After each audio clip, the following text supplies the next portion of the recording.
Okay जी। हम discuss करने जा रहे हैं। Just give me a moment. Okay. अच्छा जी।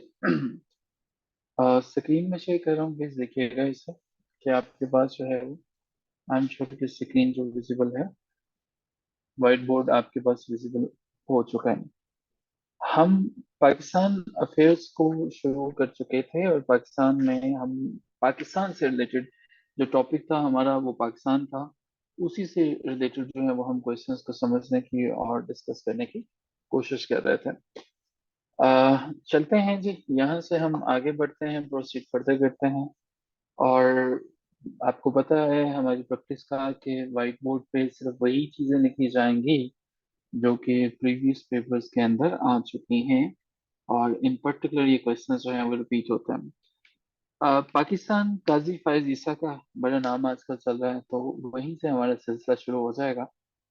लेकिन इस दफा जो काजी ईसा साहब हैं ये वो वाले ईसा नहीं है।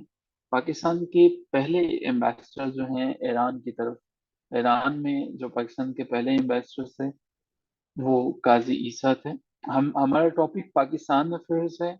और पाकिस्तान अफेयर्स में हमारा सब टॉपिक जो है वो पाकिस्तान इन 1947 है, बल्कि to be very specific Pakistan जो है अभी तक 1947 से लेके 2023 तक जो है जो भी क्वेश्चंस पाकिस्तान के बारे में टॉपिक पाकिस्तान है उसके बारे में पूछे गए हैं, हम वो तमाम के तमाम कवर करने की कोशिश कर रहे हैं। और हम कोशिश करेंगे कि जितने क्वेश्चंस जो हैं वो मैक्सिमम आ चुके हैं उन्हें कवर करें। पाकिस्तान का जो पहला एम्बेसडर था यूनाइटेड स्टेट्स ऑफ अमेरिका में, उनका नाम ए एच इस्फहानी था। A H Ispahani. ओके जी। अब पाकिस्तान के अंदर जो सबसे पहले इलेक्शन था, जो कॉन्स्टिट्यूंट असेंबली के इलेक्शन थे, उनकी डेट जो है वो कब है हमारे पास। इस नौजायदा जो कंट्री के अंदर कॉन्स्टिट्यूंट असेंबली है, उस असेंबली के जो इलेक्शन होते हैं वो होते हैं 1946 के अंदर। पाकिस्तान की पहली कॉन्स्टिट्यूंट असेंबली की फॉर्मेशन डेट बहुत दफा पूछी जाती है। ये सब की सब चीजें एक कहानी की तरह मैं बयान करूंगा, सो मेक इट श्योर के सब लिंक होंगी। 20 जुलाई 1947 में पहले भी अर्ज कर चुका हूँ कि पाकिस्तान जब वजूद में आता है तो उस वक्त पाकिस्तान के पास जो है 1947 में ऐसा नहीं था कि सबसे पहले पहले दिन ही जो है वो कॉन्स्टिट्यूंट असेंबली तभी बनाई जाती, जो इससे पहले 20 जुलाई 1947 में बन चुकी थी। पाकिस्तान की जो है वो कॉन्स्टिट्यूंट असेंबली तब से वजूद में आ चुकी थी और अपना काम जो है वो कर रही थी। अच्छा जी, पहले जो मेंबर थे कॉन्स्टिट्यूंट असेंबली के वो कितने थे टोटल। पहली जो असेंबली पाकिस्तान में कानून साज बनी थी उसके अंदर 69 मेंबर्स थे। बाद में कुछ स्टेट मजीद जो है वो ज्वाइन करती हैं पाकिस्तान को, और 10 मेंबर्स जो हैं वो आ जाते हैं वहां से, जो रियासतें ज्वाइन करती हैं। ठीक है। मोहम्मद अली जिन्ना जो है उनका इसी कॉन्स्टिट्यूंट असेंबली को खताब या एड्रेस होता है 11 अगस्त को। ये 20 जुलाई को बनने वाली जो असेंबली थी, 11 अगस्त 1947 को मोहम्मद अली जिन्ना जो है वो खिताब करते हैं, एड्रेस करता है। मोहम्मद अली जिन्ना का जो एड्रेस है, बेसिकली वो इनको सारी की सारी चीजें समझाना था कि पाकिस्तान काम कैसे करेगा। और पहली ये जो असेंबली जो हल्फ उठाते हैं, जब ये सौन लेते हैं, कसम खाते हैं, हल्फ लेते हैं कि हम जो है वो पाकिस्तान के बाकायदा जिम्मेदारानों की तरह काम करेंगे। हल्फ उठाने की जो इनकी सेरेमनी है वो 15 अगस्त 1947 को होती है। मोहम्मद अली जिन्ना ने बड़े ढंग के और बड़े काबिल लोगों को चुना था, यानी ऐसा नहीं था मुख्तलिफ किस्म के पोर्टफोलियोज जो हैं वो सिर्फ इस बुनियाद पे दे दिए गए थे कि ये मेरे दिल के बड़ा करीब है, बल्कि काबिलियत देखी गई थी। यही वजह है कि कम्युनिकेशन जो है, कम्युनिकेशंस का पोर्टफोलियो दिया गया था सरदार अब्दुल रब नश्तर को।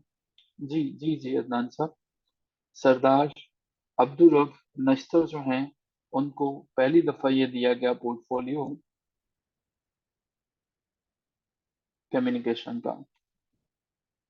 कम्युनिकेशन के पोर्टफोलियो के साथ एक और पोर्टफोलियो बड़ा इंपॉर्टेंट था, और वो था डिफेंस का। डिफेंस का पोर्टफोलियो जो है, इसके साथ साथ कॉमनवेल्थ का जो है पोर्टफोलियो, वो तब के वजीर आजम जो हैं लियाकत अली खान साहब जो हैं, उन्होंने अपने पास रखा था। लियाकत अली खान साहब के बारे में मैं आपको बता रहा था कि पाकिस्तान के बानी मोहम्मद अली जिन्ना के बड़े करीबी दोस्त हैं। लेकिन लियाकत अली खान साहब के बारे में के अजीज अपनी किताब द मर्डर ऑफ हिस्ट्री में लिखता है कि जब जिन्ना को बारे में, उनकी बीमारी के बारे में लियाकत अली खान को पता चला कि जिन्ना जो है वो चंद ही सालों के मेहमान हैं या महीनों के मेहमान हैं, तो इन्होंने जो है वो कांग्रेस के साथ जो है वो पास चले गए थे, और एक पैक्ट भी उनके साथ जो है वो साइन कर लेता हूँ। तो वो पैक्ट क्या साइन करते हैं और क्यों साइन करते हैं, बेसिकली लियाकत अली खान साहब जो है वो ये महसूस कर रहे थे कि कहीं ऐसा ना हो कि मोहम्मद अली जिन्ना जो है वो इनकी डेथ हो जाए और पाकिस्तान बनने का जो ख्याल है, जो हमारी कोशिशें हैं, वो नाकाम ना हो जाए। वो पैक्ट जो है वो लियाकत दिसाई पैक्ट के नाम से जाना जाता है। ये हमारी गवर्नमेंट कभी नहीं बताएगी, ठीक है। लियाकत दिसाई पैक्ट जो है वो, जब कायदे आजम की नॉलेज में ये बात लाई जाती है कि लियाकत अली खान जो है वो, इन्होंने एक पैक्ट जो है वो साइन कर लिया। ये पैक्ट था क्या, मैं थोड़ी सी डिटेल्स बता देता हूँ आपके जनरल नॉलेज के लिए, ये किताबें आपको नहीं बताएंगी। मोहनदास गांधी और सारे की सारी जो कांग्रेस थे, उन दिनों जेल के अंदर थी, क्योंकि उन्होंने क्विट इंडिया मूवमेंट चला रखी थी। गांधी को थोड़ा सा काम होता था, मसला होता था, क्विट इंडिया मूवमेंट चला देता था। तो वहां पे लियाकत अली खान ने जब ये महसूस किया कि जिन्ना जो है वो इनकी तबीयत खराब रहती है, तो वो पैक्ट जो है वो एक करता है।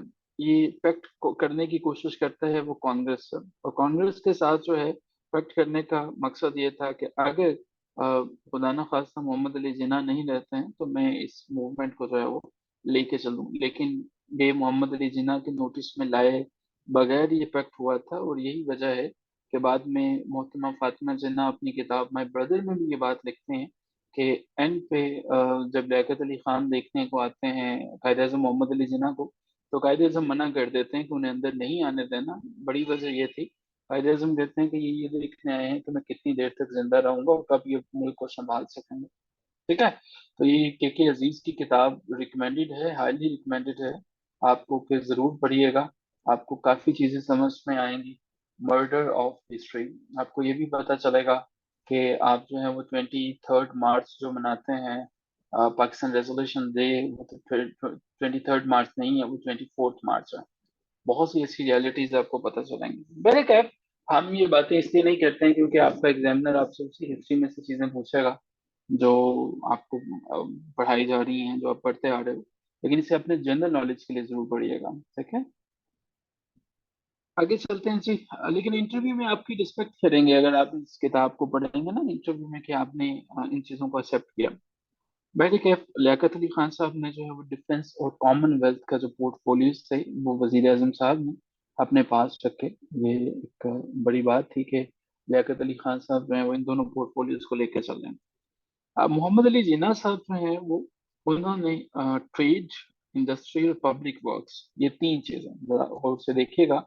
ट्रेड, इंडस्ट्री, और हमारे पास पब्लिक वर्क्स, बहुत गहरी दिलचस्पी रखते थे बेसिकली आई आई चंद्रीगर जो हैं इन तमाम कामों में, पब्लिक वर्क्स में और इंडस्ट्री के अंदर और ट्रेड के अंदर। तो ये तीनों के तीनों पोर्टफोलियोज जो हैं वो दिए जाते हैं आई आई चंद्रीगर को। इसके साथ अगला क्वेश्चन हमारे पास आ जाता है लियाकत अली खान साहब जो हैं उनकी मेहनतों का, यानी ऑब्जेक्टिव रेजोल्यूशन। क्रिटिक तो ये कहते हैं कि लियाकत अली खान साहब काम करने के लिहाज से इंतहाई इनेप्ट बंदे थे।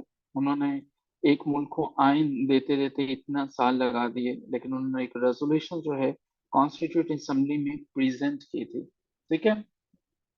सर ये जी जी, ये पाकिस्तान बनने से पहले का है, ठीक है। देसाई पैक्ट जो है पाकिस्तान बनने से पहले का। लियाकत अली खान साहब ने ऑब्जेक्टिव रेजोल्यूशन कब प्रेजेंट किया, अच्छा देखिएगा। हम लोग क्या करते हैं कि ऑब्जेक्टिव रेजोल्यूशन जहां पे आता है फौरन से एमसीक्यू को गौर से पढ़े बगैर 12 मार्च को जो है वो लगा देता है कि 12 मार्च होगा। देखिए उसने प्रेजेंट करने की डेट पूछी है, ये बहुत बड़ी मिस्टेक करते हो आप लोग। प्रेजेंट कब किया गया था, वो 7 मार्च थी 1949। ठीक है, सो मेक इट श्योर कि आप गलती नहीं करो। इसी कॉन्स्टिट्यूंट असेंबली को एड्रेस करने के लिए बुलाया जाता है माउंट बैटन को। आपको पता है कि मैंने पहले भी अर्ज किया था कि हमने आज़ादी हासिल नहीं की थी, दरअसल हमें आज़ादी दी गई थी। इंडिया की जो इंडिपेंडेंस का एक्ट था वो तो बरतानिया के अंदर पास हुआ था, तो तब हमें आज़ादी दी गई थी। अगर हम 1857 में जंग आज़ादी जीत जाते तब हमने आज़ादी हासिल की। तो लॉर्ड माउंट बैटन जो है, अब चूंकि इन्होंने ही आज़ादी हमें अता की थी, तो इनका भी एड्रेस जरूरी था। दोनों असेंबलीज को, हिंदुस्तान के भी और पाकिस्तान के भी, आते हैं, एड्रेस करते हैं। और 14 अगस्त, 14 अगस्त जो है 1947 को लॉर्ड माउंट बैटन जो है वो एड्रेस करते हैं। और यहाँ से फिर पाकिस्तान जो है वो अपना इंडिपेंडेंस डे सेलिब्रेट करना शुरू कर देता है। ये कॉन्स्टिट्यूंट असेंबली थी कि जिसने जो है सबसे पहले उर्दू को जुबान करार दिया था कि नेशनल लैंग्वेज उर्दू होगी। लेकिन बाद में बंगाली जो है वो उनकी तरफ से इतना शदीद एहतजाज आता है, और मोहम्मद अली जिन्ना जो है वो जब विजिट करते हैं बंगाल का, उसके बाद जो है वो बांग्लादेश के मुख्तलिफ यूनिवर्सिटियों में बंगाली और उर्दू जो स्पीकिंग पीपल थे उनके दरमियान झड़पें होती हैं, कई लोग मारे जाते हैं। फिर हमारे पास 3 जनवरी को एक अमेंडमेंट की जाती है कॉन्स्टिट्यूंट असेंबली के लैंग्वेजेस में। 3 जनवरी 1954 को बंगाली को और उर्दू दोनों को जो है वो नेशनल लैंग्वेजेस एडमिट कर लिया जाता है। कॉन्स्टिट्यूंट असेंबली जो पहले वाली बनी हुई थी, इसको उस वक्त के गवर्नर जनरल मिस्टर गुलाम मोहम्मद थे, इन्होंने डिसॉल्व कर दिया था। और यहाँ से पाकिस्तान के अंदर जो है वो डिसोल्यूशन की, असेंबलियों को डिसॉल्व करने की एक रवायत जो है वो शुरू हो जाती है। और यहाँ तक कि हमारा कोई भी प्राइम मिनिस्टर अपनी मुद्दत पूरी नहीं कर पाता है। डिसॉल्व कब करते हैं, कौन करते हैं? पहली असेंबली को मिस्टर गुलाम मोहम्मद जो है वो इसको डिसॉल्व करते हैं। मिस्टर गुलाम मोहम्मद जो है वो इसको डिसॉल्व किस डेट को करते हैं? 24 अक्टूबर को, साल 1954 जो है वो। आगे चलते हैं जी। पाकिस्तान जैसे ही एक मुल्क बनता है, अब हर मुल्क के लिए जरूरी है कि वो यूनाइटेड नेशन की मेंबरशिप को हासिल करे। पाकिस्तान ने भी इसके लिए कोशिश किया, करना भी चाहिए था। मेरे ख्याल पाकिस्तान यूनाइटेड नेशन ऑर्गेनाइजेशन का मेंबर बन जाता है 28 सितंबर 1947 को। वंस अगेन, जितनी चीजें अभी आपके सामने स्क्रीन पे हैं ये प्रीवियस पेपर्स में से क्वेश्चंस हैं।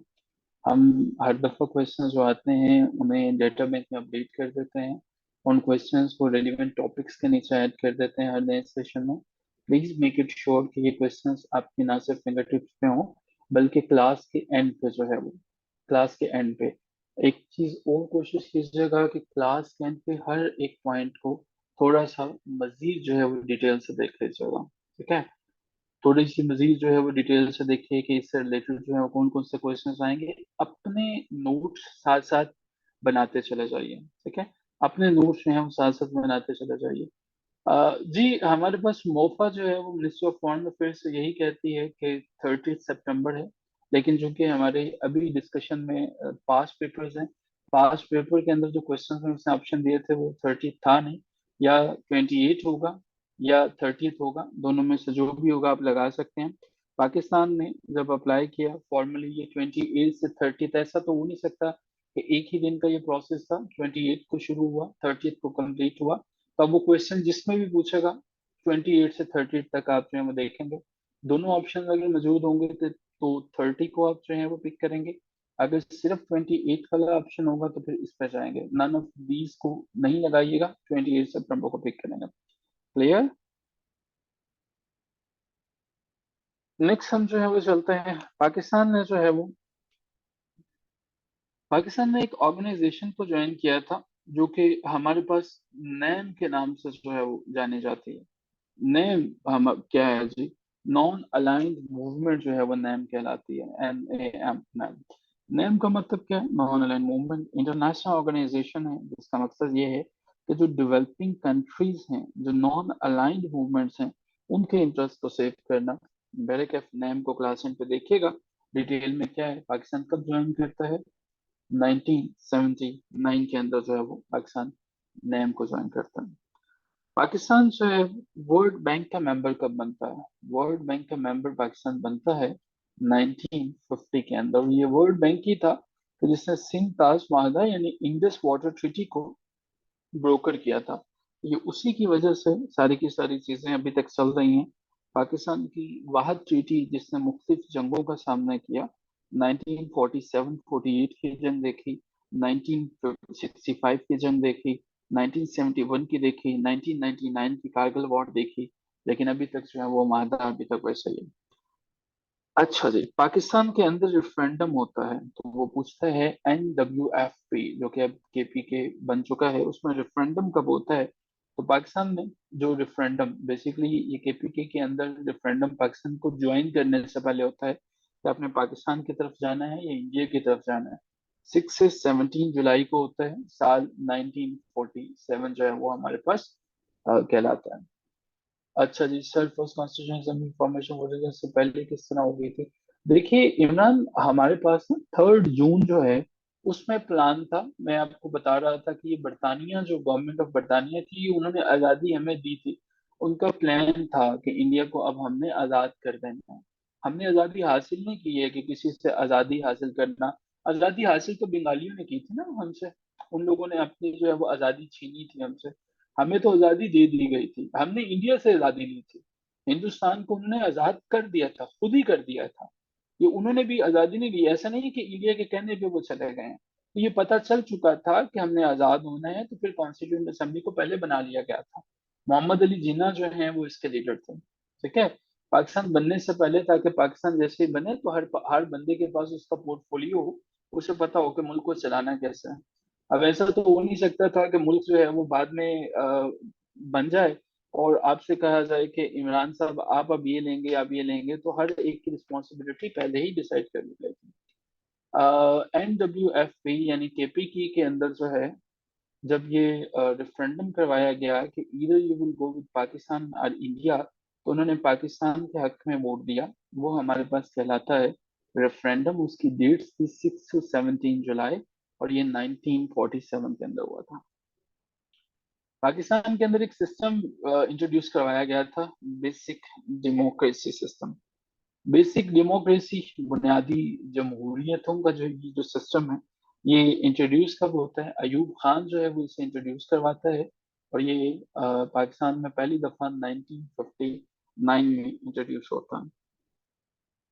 अब जी हमारे पास जो है वो जैसे पाकिस्तान बन जाता है, मैंने पहले भी बताया था कि पाकिस्तान के अंदर जो गवर्नर्स हैं कुछ खास अ, देर तक जो है वो ब्रिटिश को रिपोर्ट करते हैं, ब्रिटिश ब्रिटिश को बता रहे होते हैं कि जनाब यहाँ यहाँ पे हम यही वाले काम करेंगे। उन्होंने with the passage of time सारे के सारे प्रोविंसेस जो है वो पाकिस्तान को हैंड ओवर किए थे। तो पाकिस्तान के पहले गवर्नर जनरल जो हैं वो कायदे आज़म मोहम्मद अली जिन्ना, गवर्नर जनरल की हैसियत से जो है मोहम्मद अली जिन्ना पहली दफा जाते हैं ईस्ट पाकिस्तान में। और इनका ये विजिट होता है मार्च 1948 में, जब ये फरमाते हैं कि पाकिस्तान की जुबान जो है वो सिर्फ और सिर्फ उर्दू होगी। The new state will observe only a single language, that will be Urdu. Any other language apart from Urdu is not acceptable in this pure land. इसी के बाद बंगालियों ने शदीद जो है वो एहतजाज करना शुरू कर दिया था, लेकिन फिर उसको जो है वो दबा लिया गया जिन्ना के नोटिस में लाए बगैर। और बाद में जो है वो फिर 1954 में आपको पता है कि उन्होंने अपनी जुबान का हक जो है वो मनवाया। और फिर 1971 में उन्होंने कहा कि हम जा रहे हैं, उन्होंने आपसे अपना मुल्क भी जो है वो अलहदा कर लिया। बेसिकली अयूब खान साहब ने उस वक्त भी अयूब खान साहब ऐसे ही थे जैसे आज आपके एक हाफिज साहब हैं। नाम लिए बगैर जो है, आप सब आपको पता है दिल के बहुत अच्छे बंदे हैं। तो जो उनका नाम गलत तरीके से ले उसे अपने पास बुलवा लेते हैं मिलने के लिए। और मेरा तो अभी उनसे मिलने का कोई इरादा नहीं है। तो मेरे कैफ अयूब खान साहब ने कहा था कि मैं 2 टके के बंगालियों को कहीं का रहने नहीं दूंगा। और यही नफरत जो है वो पाई जाती थी जुल्फकार अली भुट्टो साहब के दिल में भी। जुल्फकार अली भुट्टो साहब से जब वो मुजीब कहता है कि भाई हमने सीटें जीती हैं तो हमें हुकूमत बनाने दो। उसने कहा कि ये कैसे मुमकिन है कि कराची के लोगों पे बंगाली हुकूमत करेंगे, बंगाली कैसे कर सकते हैं। तो बैठक है। उसके जो 6 नकात हैं मुजीबुर रहमान के, अगर आपको टाइम मिले क्लास एंड पे देखिएगा। वो ये कहता था कि ईस्ट पाकिस्तान का बैंक अलग करें, स्टेट बैंक ऑफ पाकिस्तान था ना, तो state bank of east Pakistan करें।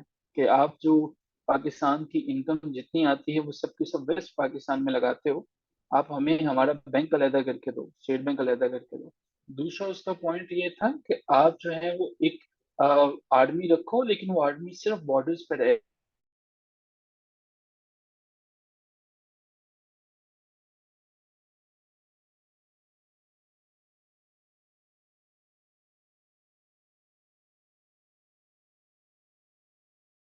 खुद बनाएंगे। तो वो ऑटोनॉमी की बात करता था, उसके जो 6 पॉइंट्स है ना, वो ऑटोनॉमी की बातें थी। और हमने उसकी बातें बड़ी देर से हमें समझ में आई।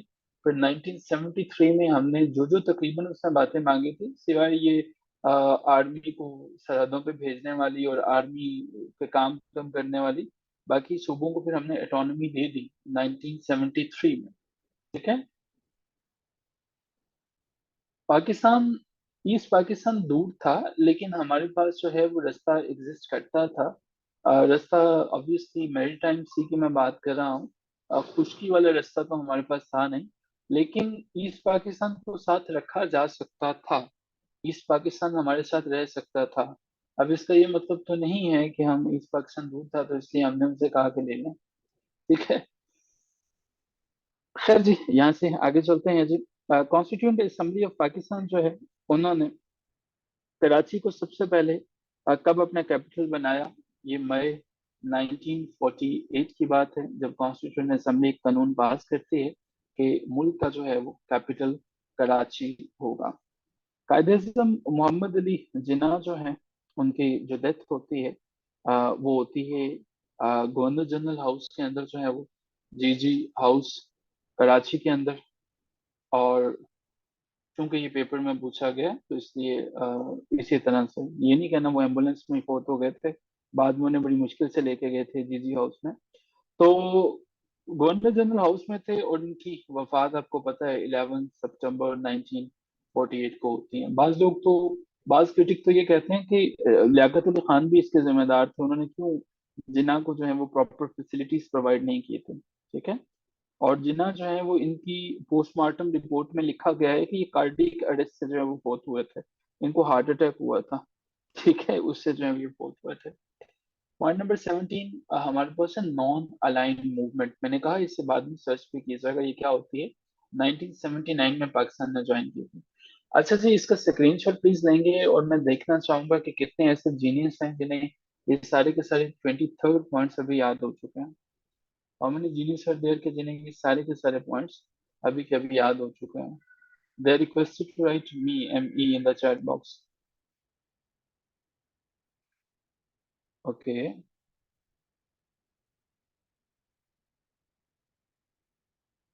और इनके अलावा जी कौन कौन है जिन्हें याद हो चुके हैं? Okay great. चलिए आगे चलते हैं। जो नहीं याद कर सके प्लीज ये नेक्स्ट एक्टिविटी में मेक श्योर कीजिएगा कि आपने सारे के सारे पॉइंट्स जो है वो याद कर लिए हैं। ओके जी, आगे चलते हैं। कायदे आज़म मोहम्मद अली जिन्ना के बाद जो गवर्नर जनरल की हैसियत से मुल्क का डूबती कश्ती को, नाव को संभालते हैं, उस मर्द मोमन का नाम ख्वाजा नाजिमुद्दीन था।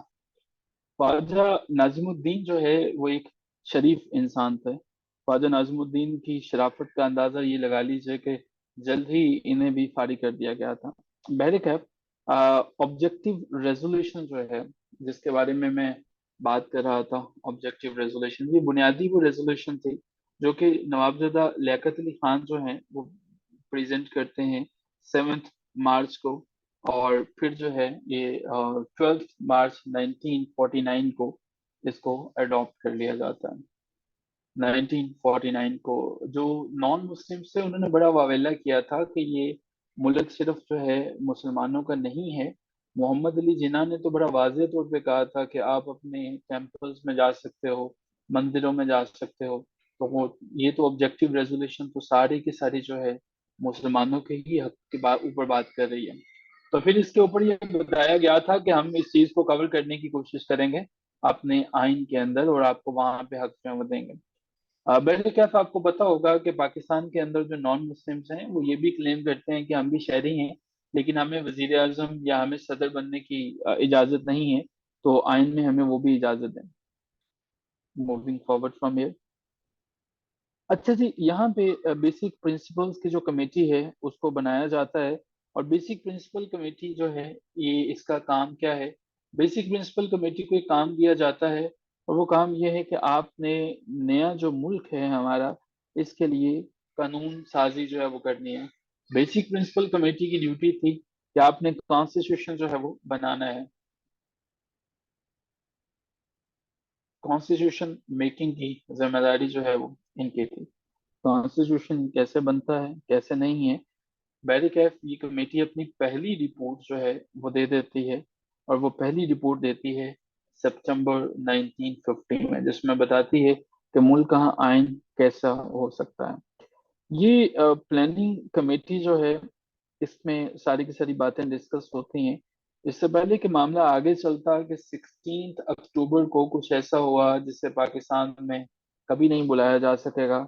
नवाबजादा लियाकत अली खान को रावलपिंडी के अंदर कत्ल कर दिया गया। उनका वहां पे असैसिनेशन, सियासी कत्ल हो गया। लियाकत अली खान जो है वो, उनकी स्पीचेस जो हैं उनको इकट्ठा किया जाता है। और उनकी स्पीचेस जो हैं वो इकट्ठा करने के बाद उनको पाकिस्तान के आर्काइव्स में जो है वो सेव किया जाता है। उनका एक टाइटल है, पूछ लेते हैं नवाबजादा लियाकत अली खान की जितनी स्पीचेस थी उनका टाइटल क्या है? उसका टाइटल था पाकिस्तान हार्ट ऑफ एशिया। ये उनकी तमाम की तमाम स्पीचेस का टाइटल है, जो कलेक्शन किया गई थी उसका टाइटल है। लियाकत अली खान जो है, इसके बाद ख्वाजा नाजिमुद्दीन जो कि गवर्नर जनरल थे, उन्होंने गवर्नर जनरल के ओहदे से इस्तीफा दिया। और उन्होंने कहा कि मैं प्राइम मिनिस्टर बनना चाहता हूँ। और फिर पाकिस्तान ने देखा कि नवाबजादा लियाकत अली खान के बाद वही ख्वाजा नाजिमुद्दीन, जो कि पहले हमारे पास जो है वो बने थे सेकंड गवर्नर जनरल, अब की दफा वो प्राइम मिनिस्टर बन जाते हैं। ख्वाजा नाजिमुद्दीन जो है वो, इनको भी जल्द ही रिप्लेस कर दिया जाता है। और ख्वाजा नाजिमुद्दीन के बाद पाकिस्तान के जो प्राइम मिनिस्टर हैं वो बनते हैं गुलाम मोहम्मद। के नाम याद रखिएगा। गुलाम मोहम्मद जो है वो पाकिस्तान के प्राइम मिनिस्टर बन जाते हैं। अच्छा, ये 7 8 है, हमने इसे गलती से 2 लिख दिया, और ये 9 जाएगा।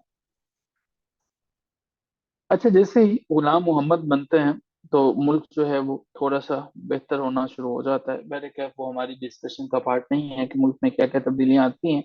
हम स्ट्रक्चरली जो है वो प्रीवियस पेपर के क्वेश्चंस को ही एक ऑर्डर में समझने की कोशिश कर रहे हैं। अब कहानी में हमारे पास आता है बलूचिस्तान। कि बलूचिस्तान में जो है वो इंडिपेंडेंस, सॉरी, इसका जो प्रोविंस था, तो प्रोविंस का स्टेटस इसको कब मिलता है? इसको जो प्रोविंशियल स्टेटस मिलता है वो 1 जुलाई को मिलता है। 1 जुलाई 1970 में। याद रखिएगा, इससे पहले तो पाकिस्तान जो है वो 1 यूनिट फॉर्मूले पे काम कर रहा था। ठीक है, ईस्ट पाकिस्तान और वेस्ट पाकिस्तान। तो 1 जुलाई 1970 को ही ये सारे के सारे प्रोविंसेस जो है वो इन्हें तस्लीम किया जाता है। पाकिस्तान के बारे में कुछ ऐसी चीजें जो आप पहले भी जानते होंगे लेकिन इम्पोर्टेंट है। पाकिस्तान ने गवादर को जो है, गवादर जो हमारे पास अब सी पैक का जो है वो हार्ट समझा जाता है, इसको जो है वो परचेज किया था, बॉट किया था 1958 के अंदर। और गवादर के साथ साथ पाकिस्तान ने जो है वो जीवानी, ठीक है, ये एक जगह का नाम है जीवानी, इसको भी परचेज किया था। और इन दोनों की जो परचेज है वो होती है ओमान से। ओमान से हमने 1958 के अंदर इसे परचेज किया था। पॉइंट 8 जो है वो, ख्वाजा नाजिमुद्दीन के बाद जो है वो ख्वाजा गुलाम मोहम्मद प्राइम मिनिस्टर बने थे। नाजिमुद्दीन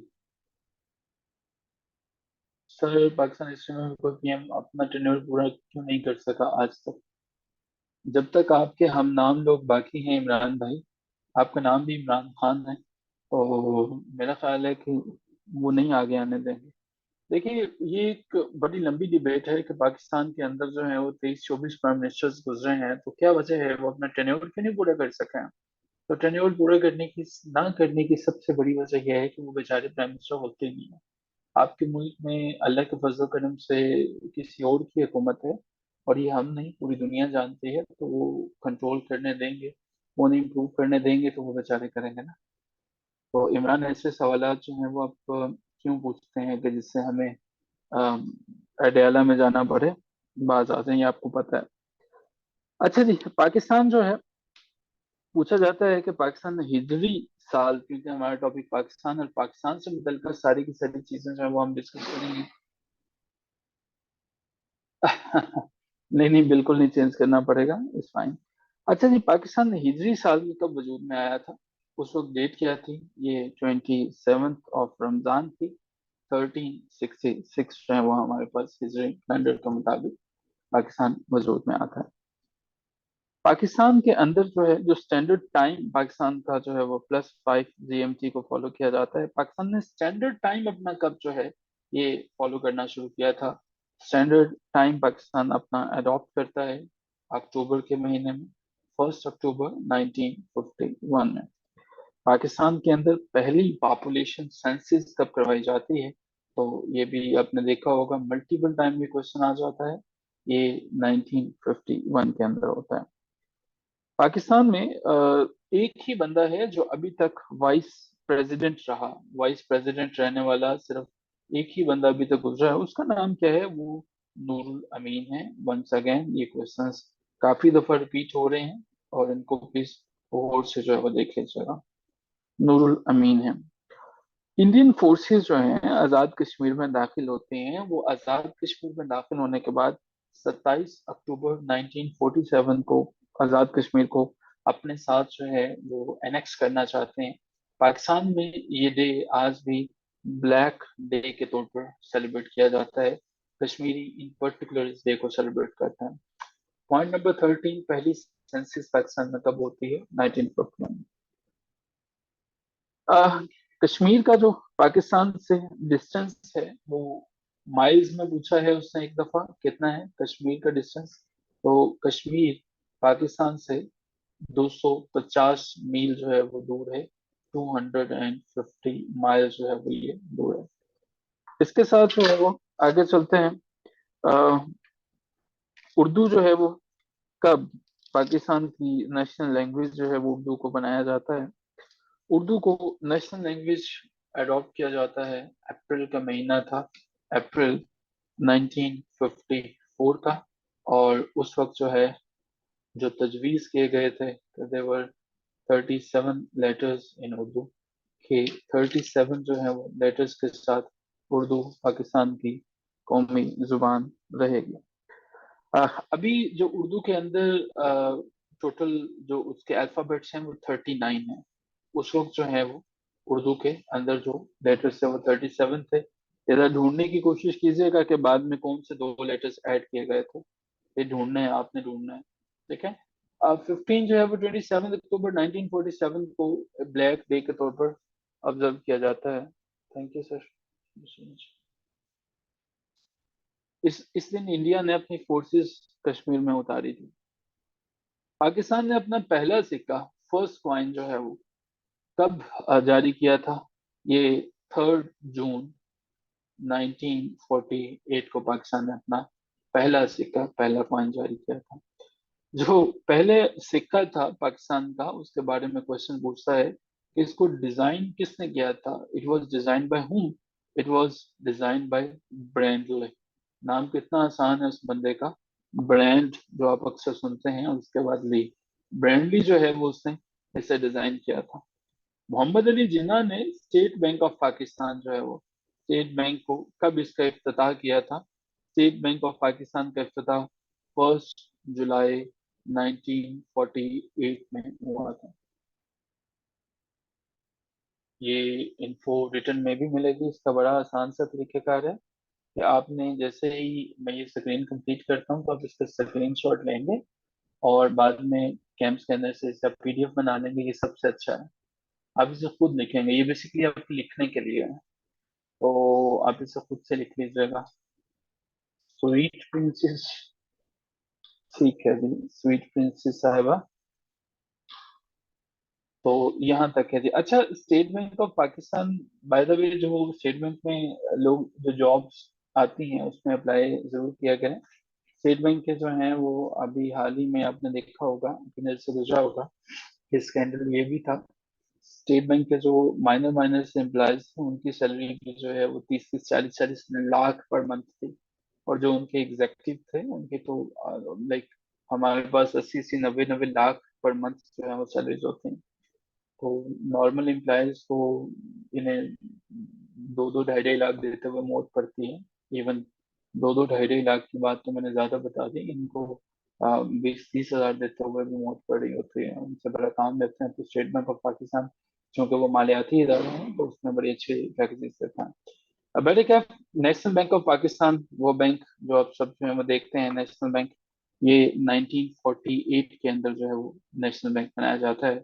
एंड बीपी जो है वो बनता है। अच्छा जी, पाकिस्तान के अंदर पहली जो पोस्टल स्टैंप है वो कब आती है? ये 1948 है। मैं दोबारा याद करवा दूं कि सारे क्वेश्चंस एक ही टॉपिक से रिलेटेड होंगे और वो है पाकिस्तान। पाकिस्तान से रिलेटेड ये टॉपिक्स हैं, क्वेश्चंस हैं सॉरी। तो टॉपिक हमारा जो है वो पाकिस्तान है, सो मेक इट श्योर कि आप इन तमाम चीज़ों को देख रहे हैं। सो यहाँ पे मैं दोबारा स्टॉप लूंगा और यहाँ पे मैं पूछने की कोशिश करूंगा कि कितने जीनियस ऐसे हैं जिन्हें ये 23 जो है वो हमारे पास एमसीक्यूज भी याद हो चुके हैं।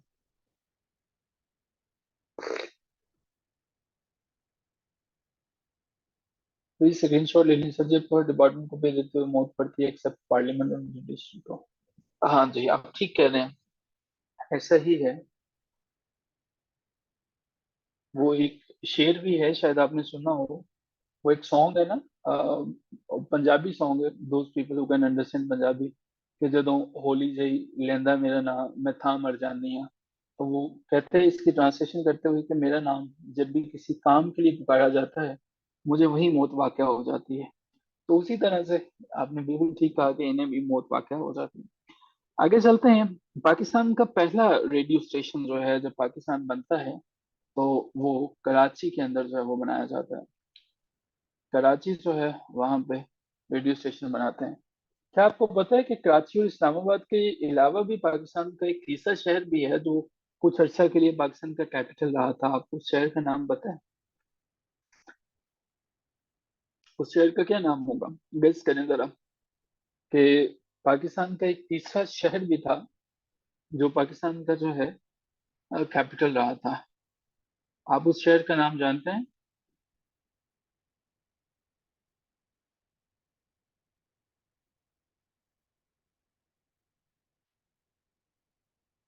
गेस करें। 1959 से 1969 तक रावलपिंडी जो है वो पाकिस्तान का कैपिटल था। ठीक है। तो ये इतने ड्यूरेशन के लिए जो पिंडी है इसको कैपिटल जो है वो रखा गया था। ठीक है। आपको पता है कि रावलपिंडी का नाम बड़े एहतराम से लेना चाहिए क्योंकि इस्लामाबाद का रास्ता रावलपिंडी से होके जाता है और इस्लामाबाद की हुकूमतें भी पिंडी से जो है वो होके जाते हैं। ठीक है। उसमें जो जीएचक्यू है, हमारी एबीसी शुरू होती है, एबीसी से जीएचक्यू पे जाके खत्म हो जाती है। ठीक है। तो ये एक बड़ा लम्हा है। 1959 से शुरू हुआ था, 1967 तक रहा था। जब इस्लामाबाद को ऑफिशियली कैपिटल डिक्लेयर किया गया था, इस्लामाबाद 14 अगस्त 1967 को पाकिस्तान का जो है वो कैपिटल बना था, यानी कि आज़ादी के ठीक 20 साल बाद इस्लामाबाद को कैपिटल जो है वो बनाया गया था। पहला कराची था। कराची जो है वो मोहम्मद अली जिन्ना साहब को मोहब्बत थी, उन्होंने सेलेक्ट किया था। तो उसके बाद अयूब खान साहब आए। आपको पता है ABCDEFGHQ आता था वहां पे पिंडी में। तो 1959 में उन्होंने कहा कि कैपिटल को कराची से उन्होंने उठाया। अयूब खान, उन्होंने कहा नया कैपिटल बनाते हैं हम। जैसे अंग्रेजी में, अंग्रेजी अदब जो लोग पढ़ते हैं, जिन लोगों का सब्जेक्ट है, कि हेनरी एट ने जो है वो छठी शादी करने के लिए चर्च से इजाजत लेने की कोशिश की कि भाई मुझे छठी शादी करनी है तो मुझे परमिशन इसकी दे दो। चर्च ने कहा भाई बस कर दो, बहुत हो गया, छठी शादी तुमने क्यों करनी है? तो उसने कहा कि अब हम अपना अलहदा से चर्च बनाते हैं, अलहदा से एक नया मसलक मसलक बनाते हैं, और फिर जो प्रोटेस्टेंटिज्म है यानी कि प्रोटेस्टेंट वजूद में आते हैं, आप देखते हो क्रिश्चियनिटी में दो तरह के क्रिश्चियंस होते हैं ना, एक कैथलिक है, एक प्रोटेस्टेंट है। तो ये हेनरी द एट जो है वो बानी है प्रोटेस्टेंटिज्म का, ठीक है। तो वहां से हमारे पास प्रोटेस्टेंट निकलते हैं, ठीक है। हाँ जी, हेनरी एट एलिजाबेथ का फादर था ये, और इसका बाप जो है वो हेनरी सेवन था। क्वीन एलिजाबेथ 1558 टू 1603, जिसको ग्रेट एरा समझा जाता है। कैपिटल रखते हुए, कैपिटल अब तो कैपिटल रखते हुए ये देखा जाता है कि वो पिंडी से कितना दूर है, ठीक है, रावलपिंडी से कितना दूर है। तो पिंडी बड़ा बरकतों वाला शहर है इमरान साहब, आप तो जानते ही हैं इमरान खान साहब, आपके तो हम नाम भी आजकल पिंडी में ही है। तो फिर जो है वो असल में वजह थी जनाब general headquarters Pakistan arm forces की, ये एक्चुअल रीजन थी, मैं कोई मजाक नहीं कर रहा। रावलपिंडी को चूंकि वहां पे आर्मी के हेडक्वार्टर्स थे, उन्होंने सोचा कि हम नया जो है वो कैपिटल बनाते हैं, तो फिर इस्लामाबाद बनाया गया। और इस्लामाबाद जो है, और इस्लामाबाद भी नाम हमने ऐसा नहीं कि इस्लाम के नाम पे ले लिया था।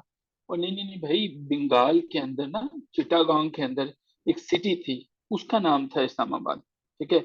हमने वहां से, वो खूबसूरत जगह थी, उसका नाम उठाया हमने यहाँ पे रख दिया, ठीक है। कुछ लोग कहते हैं कि नहीं ये वजह नहीं थी, ये लोकल कश्मीरियों ने कहा था कि इसका नाम इस्लामाबाद रखें। बहरे कैफ जो है, 1962 के अंदर, 1962 के अंदर हमने थोड़ी देर ढाका को भी कैपिटल बनाया था, लेकिन वो लेजिस्लेटिव कैपिटल था, लेकिन वो सिर्फ ईस्ट पाकिस्तान का था, ठीक है।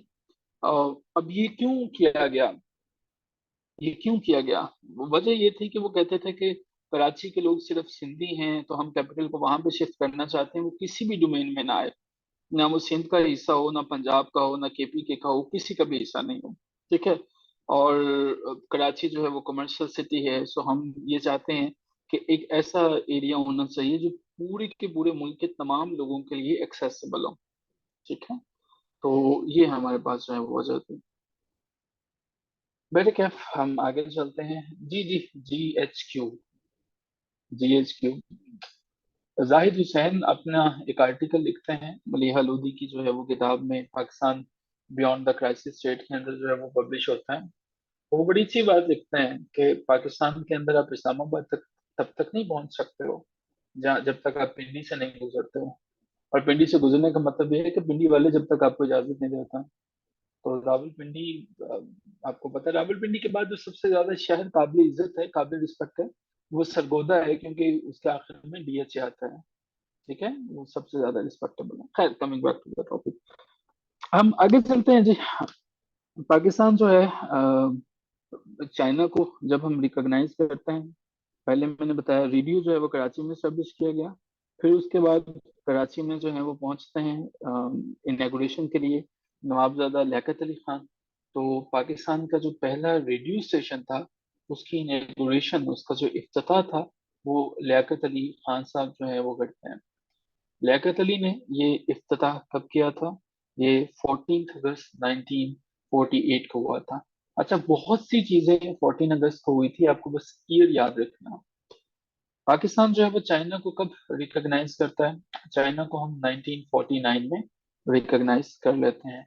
देख लें कि हमसे कोई 2 साल बाद चाइनीज जो है वो वजूद में आए थे, वजूद में तो वो पहले ही थे, लेकिन हुकूमतें संभालते हैं 1949 से। और आज हम चाइना के आसपास भी कहीं नहीं है। चाइना के मुकाबले में हमारी मीशत क्या, हम वैसे भी जो है वो नहीं नजर आएंगे। और हालांकि कहा जाता है कि चाइनीज जो है, इनकी आंखें आधी खुली हुई होती हैं, आधी बंद होती हैं। अच्छा जी, आगे चलते हैं। मोहम्मद अली जिन्ना जो है, उन्होंने, हाँ बिल्कुल ऐसा ही है, बिल्कुल ठीक कह रहे हैं। अच्छा, वो कौन सा कॉन्स्टिट्यूशन था कि जिसमें उर्दू के साथ साथ बंगाली को भी जो है वो लैंग्वेज समझी गई, कि मुल्क की ये जो है वो लैंग्वेज है। वो 1956 का जो है वो कॉन्स्टिट्यूशन है कि 1956 में उर्दू और बंगाली दोनों स्टेट की लैंग्वेजेस थी। मोहम्मद अली जिन्ना की वफात के बाद जो है सबसे बड़ा जो नुकसान हुआ था पाकिस्तान का, वो ये हुआ था कि पाकिस्तान मुस्लिम लीग जो थी, जिसने पाकिस्तान को बनाया था, उसका शराजा बिखरना शुरू हो गया था। और कुछ ही सालों में अब देखते हैं कि पाकिस्तान मुस्लिम लीग का जो है वो वजूद तक नहीं रहा था, पाकिस्तान मुस्लिम लीग खत्म हो गई। जबकि इंडिया में आज भी कॉन्वेंट्स में वो चल रही है। कायदे आजम मोहम्मद अली जिन्ना जो है, उनकी जब डेथ होती है तो नवाबजादा लियाकत अली खान जो है वो तब वजीर आजम होते हैं। मैं अर्ज कर रहा था कि मोहम्मद अली जिन्ना जो है वो इनका हर बंदे से ही एतमाद उठ गया था, उठना भी चाहिए था। हमने 1967 के इलेक्शंस में देख लीजिए क्या किया था, फातिमा जिन्ना को शिकस्त दे दी थी। और फातिमा जिन्ना जो है उन्हें शिकस्त देने के साथ साथ हमने उनके बारे में, उनकी रिस्पेक्ट ऑनर में क्या क्या कहा, वो तो शायद हम उसे तहजीब के दायरे में रहते हुए बयान भी नहीं कर सकते हैं। और मोहम्मद अली जिन्ना की बहन के मुकाबले में अयूब खान साहब जो है वो इलेक्शन जीत गए थे। ये बड़े ताज्जुब की बात है। इसी तरह से डिक्टेटर्स जब भी आते हैं बड़े मजे के रेफरेंडम्स करवाते हैं।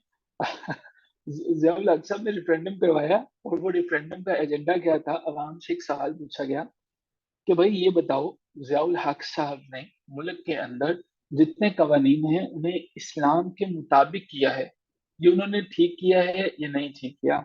और क्या उन्होंने ठीक किया है तो अब वो जो है उनको मुल्क का जो है सुप्रीम लीडर, कर्ता धर्ता, प्रेसिडेंट, सब कुछ रहना चाहिए या नहीं रहना चाहिए?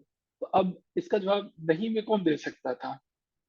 ठीक है, कौन दे सकता था कि उन्होंने पूछा जियाउल हक साहब ने कि मैंने मुल्क के तमाम कवानीन को इस्लाम के मुताबिक किया है, कि ये मैंने ठीक किया या नहीं? तो इसका आंसर यही था कि आपने ठीक किया है।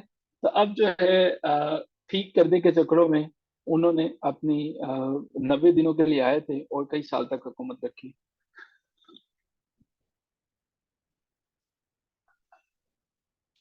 हाँ, शेख मुजीब जो है वो फातिमा जिन्ना के साथ था। अच्छा, बंगाली अब तो हमारे साथ नहीं रहे हैं, और ना ही बंगालियों के साथ हमारी कोई उस तरह से रिश्तेदारियां हैं, ना ही हम उन्हें जानते हैं। लेकिन जब हमारे पास पाकिस्तान बनने की मूवमेंट चलती है तो ये बंगाली सबसे पेश पेश से। ढाका के अंदर मुस्लिम लीग का जो क्याम है वो वजूद में आता है, ये बंगाली थे जिन्होंने मुस्लिम लीग को बनाया था। आपको पता है किरादाद पाकिस्तान, मौलवी शेरुल हक, फजले बंगाल, सुना होगा नाम आपने, वो भी बंगाली था। ये बंगाली थे कि जिनके अंदर जो है वो जुर्रत इतनी मौजूद थी कि हमने कर दिखाना है, और वो कर दिखाते थे। हमने उन्हीं बंगालियों को दबाना शुरू कर दिया। ठीक है, उसकी वजह ये थी कि वो ज्यादातर बैकवर्ड एरिया था, और बैकवर्ड ऑब्वियसली जब वहां पे काम ही नहीं करेंगे तो वो बैकवर्ड ही रहेगा। अब बंगालियों ने देखा कि यार एक जंग और लड़ते हैं, उन्होंने हमसे भी आजादी हासिल कर ली। अब बंगाल के अंदर भी सेम वही सिचुएशन है जो पाकिस्तान के अंदर है आजकल, आपको पता है। वहां पे शेख हसीना वाजिद है, और शेख हसीना वाजिद मुजीबुर रहमान की बेटी है। और वो भी वही कर रही है जो पाकिस्तान के तहरीक इंसाफ के साथ एक खास पता नहीं कौन कर रहा है, हम लोगों को तो नहीं पता, लेकिन जो भी कर रहा है, लेकिन वो वही कर रही है। शेख हसीना वाजिद जो है वो, उसने बांग्लादेश नेशनल पार्टी को तोड़ के रख दिया। वो हर दफा एक मूवी में रिकमेंड करूंगा आपको, डिक्टेटर। ठीक है, अगर किसी ने पहले देखी हुई है तो उन्हें पता होगा। डिक्टेटर जो है वो, इसको जरूर देखिएगा। डिक्टेटर में ना, वो जब भागता है तो वो बाकी को मार देता है। ठीक है, कुछ ऐसा ही जो है वो यहाँ पे थर्ड वर्ल्ड कंट्रीज के अंदर जो है वो देखते हैं। आगे जी। हाँ जी, पार्टीशन भी बंगाल की हुई, लेकिन वो पार्टीशन तो उन्होंने खुद ही कर दी थी। आगे चलते हैं। नवाबजादा लियाकत अली खान जो हैं, इन्होंने सबसे बड़ी गलती ये की थी कि मई 1950 में, और ये बात भी के अजीज अपनी किताब मर्डर ऑफ हिस्ट्री में लिखता है। खैर, हमें तो ये क्वेश्चन आया हुआ है तो इसलिए मैं डिस्कस कर रहा हूँ। नवाबजादा लियाकत अली खान अमेरिका चले गए। अमेरिका ने हमें इनवाइट नहीं किया था पहले, हमें रशिया ने इनवाइट किया था। दुनिया में दो ब्लॉक मौजूद थे। नवाबजादा लियाकत अली खान साहब जो है वो अमेरिका की तरफ चले गए, और रशिया को हमने जो है वो खैराबाद कहा। और वो भी एक बड़ी वजह थी 1971 में बांग्लादेश के अलहदा होने से, क्योंकि रशिया जो उस वक्त यूएसएसआर था, उसने फिर इंडिया को सपोर्ट किया था और ठीक ठाक असला दिया था। और जब हमने अमेरिका से कहा कि तुम हमारे दोस्त हो, 1971 की जंग में असला दो, उसने कहा भाई मैं तो दोस्त नहीं हूँ, मैं तो चाहता हूँ कि जंग होनी नहीं चाहिए, जंगें जो हैं वो मुल्कों के लिए अच्छी नहीं है।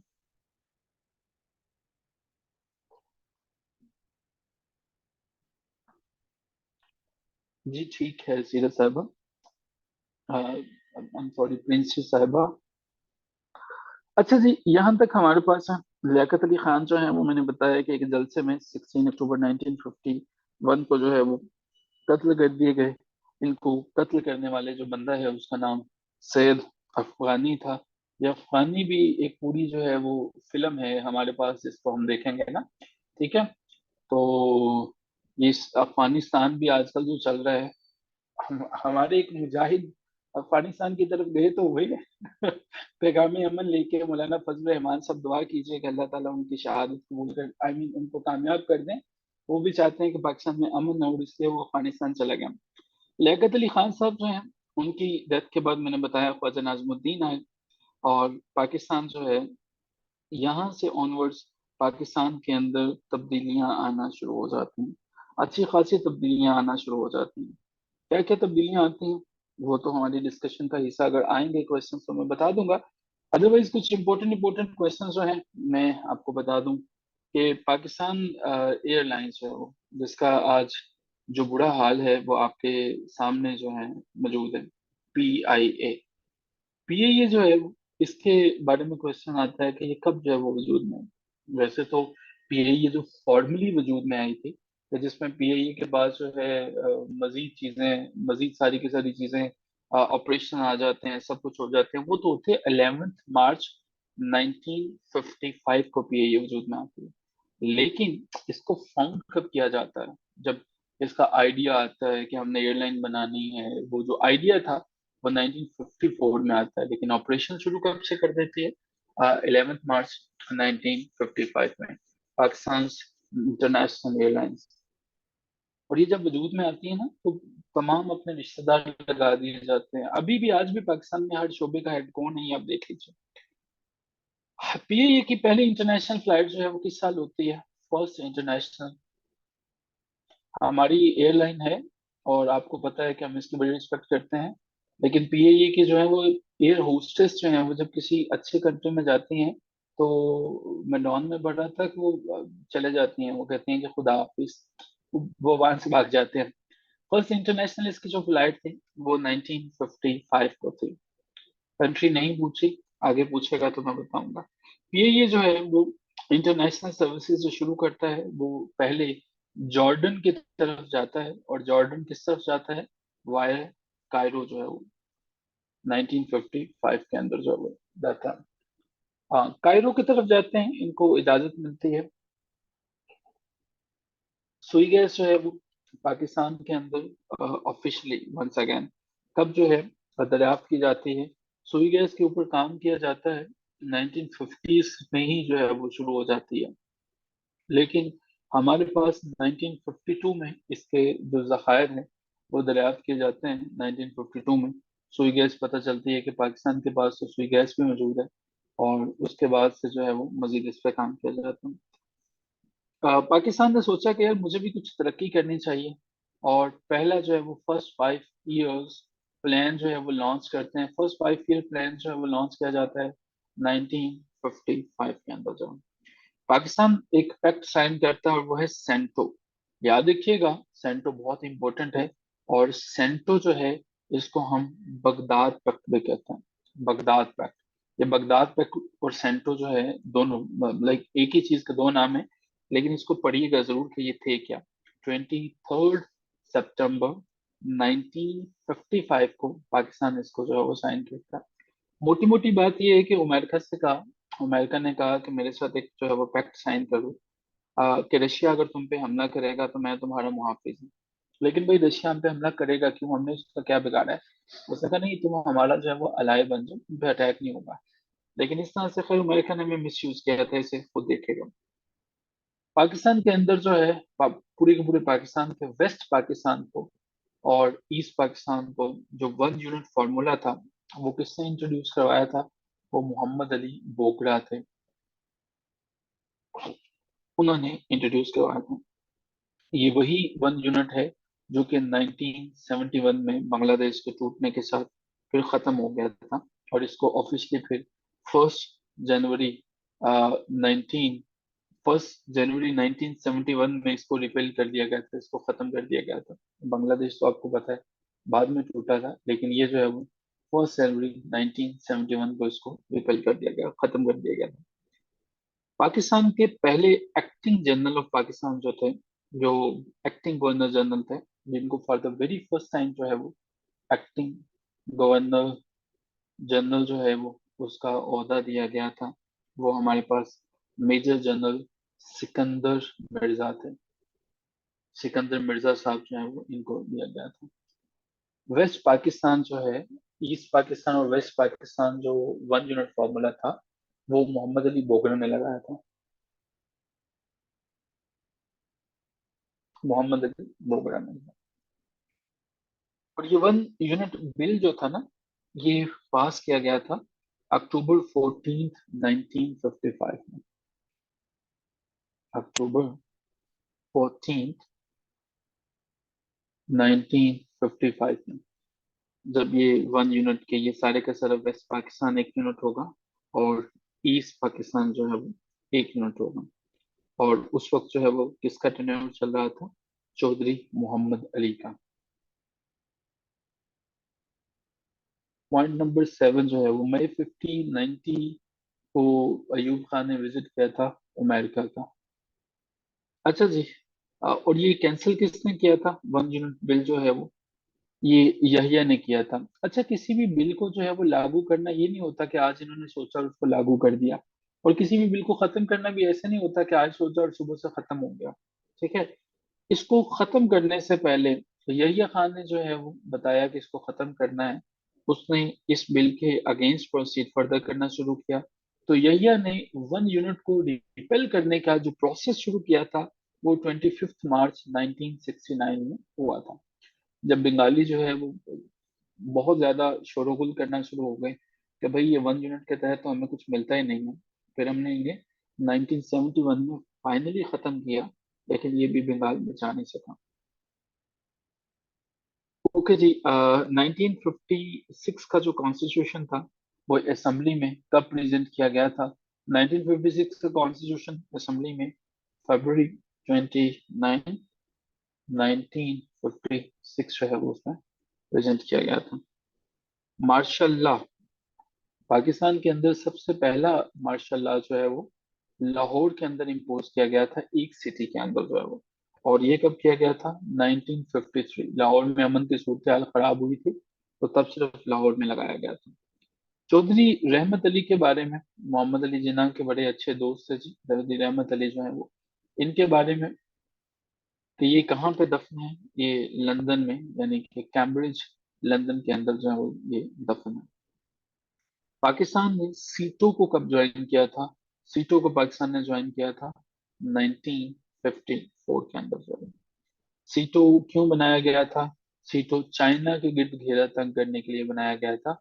यानी कि हम चाइना को भी कंट्रोल करने की कोशिश कर रहे थे। और जो जो सीटो था वो चाइना को, जबकि जो सेंटो था उसका फोकस क्या था? उसका फोकस था मिडल ईस्ट, यानी कि मिडल ईस्ट के कंट्रीज।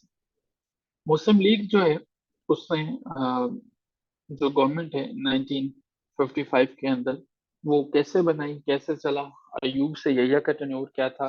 अयूब से लेके यहिया तक के जो है वो इम्पोर्टेंट क्वेश्चंस क्या थे? फिर भुट्टो कैसे आया? जिया का टेन्योर क्या था? बेनजीर, नवाज शरीफ, और फिर उसके बाद जो है वो Parvez Musharraf. And that's all. हम जो है वो इसमें तमाम चीजें डिटेल से देखेंगे। तो यहाँ तक जी हमारे क्वेश्चंस हैं। मैं स्क्रीन आपको वन सेकेंड शो कर रहा हूँ ताकि आप इनका स्क्रीनशॉट ले लीजिए। ये पहली स्क्रीन है हमारी। ये हमारे पास जो है वो दूसरी स्क्रीन है। ये हमारे पास जो है वो तीसरी स्क्रीन है। इनका जी स्क्रीनशॉट ले लीजिए, और प्लीज कोई इसका पीडीएफ बना के भी ग्रुप में शेयर कर दें ताकि जिनके पास नहीं है वो भी इसको देखें। Thank you so much honourable participants. Hope to see all of you इंशाल्लाह tomorrow session. Till then take care. खुदा हाफिज।